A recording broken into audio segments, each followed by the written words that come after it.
வணக்கம் மக்களே. இன்னைக்கு ஆர்சிபிக்கும் எல்எஸ்ஜிக்கும் மேட்ச்சு. இந்த போட்டியில் ஆர்சிபி தோற்றுரும், சிஎஸ்கேவுக்கு மேலும் ஒரு விருந்து இருக்கும் அப்படின்னு எதிர்பார்த்தோம். ஏன்னா எல்எஸ்ஜியும் பேட்டிங்கில் நல்ல ஃபார்மில் தான் இருக்காங்க. ஏன்னா அவங்கள்ட்ட Nicholas Pooran, Mitchell Mars, Rishabh பண்ட்டு, ஆயுஷ் பதானி போன்ற நல்ல ஃபார்மில் இருக்கக்கூடிய வீரர்கள் இருக்காங்க. அதனால் இன்றைக்கி ஆர்சிபியை நல்ல வச்சு செய்வாங்க எல்எஸ்ஜின்னு ரொம்ப ஜாலியாகவே இருந்தோம். ஆனால் தலைகீழ ஆட்டம் மாறி போச்சுங்க. டாஸ் ஜெயித்த ஆர்சிபி பந்து வீச்சை தேர்வு செஞ்சாங்க.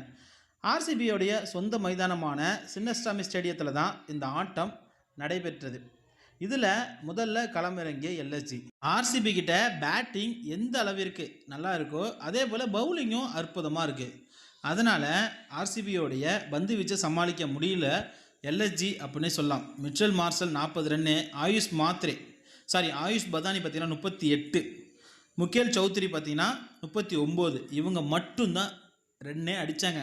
மற்றபடி எய்டன் மார்க்ரம், ரிஷப் பண்ட்டு, நிக்கோலஸ் பூரன், அப்துல் சமத் பார்த்தீங்கன்னா பெருசாக அடிக்கவே இல்லைங்க. எல்லாம் ஒரு ரன்னு, டக் அவுட்டு இப்படி தான் அடித்து எல்எஸ்ஜியோட ஸ்கோரை பார்த்தீங்கன்னா மேலே கொண்டுட்டு போகவே இல்லை. எல்எஸ்ஜி வெறும் நிர்ணயிக்கப்பட்ட 20 ஓவரில் 146 ரன்களை எடுத்து ஆல் அவுட் ஆகிட்டாங்க. இது ஆர்சிபிக்கு மிக மிக சொற்ப ரன் தான். 200 அடித்தாலே ஆர்சிபி சேஸ் பண்ணி வின் பண்ணிவிடுவாங்க. 146லாம் ஒரு ஸ்கோரா? எப்படியும் இந்த மேட்ச்சில் ஆர்சிபி வெற்றி பெற தான் போகிறாங்க. அவங்க புள்ளிப்பட்டியலில் மேலே போக தான் போகிறாங்க. சிஎஸ்கேவுக்கு இது மிகப்பெரிய அளவில் வருத்தம் தான்.